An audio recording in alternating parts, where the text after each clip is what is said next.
Radio Equinox, la chaîne du peuple. La chaîne du peuple.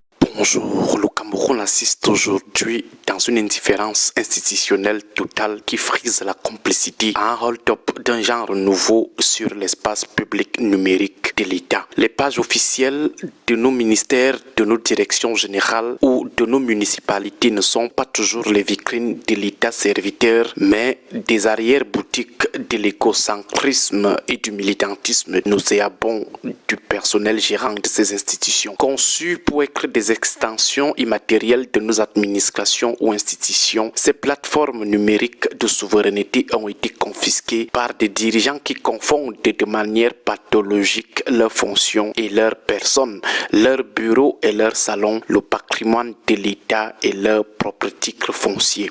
C'est le triomphe absolu d'une écocratie numérique qui piétine chaque jour un peu plus les principes les plus élémentaires de la déontologie administrative et du respect dû à la chose publique. Il suffit de parcourir le flux de ces comptes Facebook certifiés de nos administrations, de nos institutions pour mesurer l'ampleur du naufrage éthique qui caractérise notre haute administration. Sous les armoiries officielles de la République, entre deux communiqués obligatoires s'étalent impudiquement les célébrations de mariage, les deuils familiaux, les motions de soutien et les chroniques de la piété privée de nos ministres, de nos hauts cadres de la République.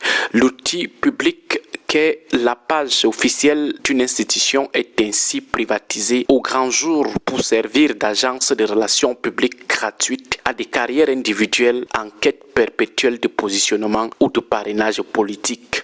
Le citoyen naïf qui se connecte pour chercher une information d'utilité publique, un calendrier de concours ou le bilan d'une politique sectorielle se retrouve projeté dans l'intimité factice ou le clientélisme d'un chef qui utilise l'autorité de l'État, les pages officielles de l'État comme de simples faire-valoir de sa propre trajectoire. Plus grave encore, ces pages Facebook des institutions républicaines se sont muées en de redoutables officines de propagande partisane et de lynchage politique. Dans une république digne de ce nom, le ministre a une double casquette qui lui impose une distance hermétique entre son engagement militant et sa gestion des affaires communes. Au Cameroun, cette frontière a totalement volé en éclats sous les coups de boutoir de l'invective numérique. On voit désormais des ministres utiliser les pages Facebook officielles de leur département ministériel pour descendre dans la boue politique, commettre des tribunes incendiaires et insulter copieusement leurs adversaires politiques de l'opposition. L'acte posé bénéficie alors de la présomption de légitimité étatique, transformant la querelle des chiffonniers d'ogre privé en une violence symbolique institutionnalisée où le citoyen opposant n'est pas combattu par un autre militant mais écrasé par l'image même, par un outil même de l'État. Cette dérive porte un coup fatal à l'image même de nos institutions en installant un flou artistique destructeur dans l'esprit du citoyen lambda. En arborant fièrement les logos de la République, ces pages officielles de nos institutions piègent les millions de citoyens naïfs qui les suivent de bonne foi, qui peuvent percevoir les invectives de nos ministres sur ces pages Facebook comme la parole sacrée de l'État. L'internaute ordinaire se retrouve ainsi trompé par les attributs du pouvoir et absorbe une haine partisane ou un règlement de compte individuel en croyant dur comme fer qu'il s'agit d'une position officielle de l'État, d'une décision de l'appareil d'État ou d'une ligne stratégique nationale. Cette confusion généralisée pervertit le jugement du peuple et fait de chaque citoyen non avisé la victime d'une manipulation, d'autant plus perverse qu'elle est financée par le contribuable camerounais lui-même à travers les lignes budgétaires détournées de leur mission de service public pour alimenter des pages qui servent de règlement de compte pour des ministres partisans.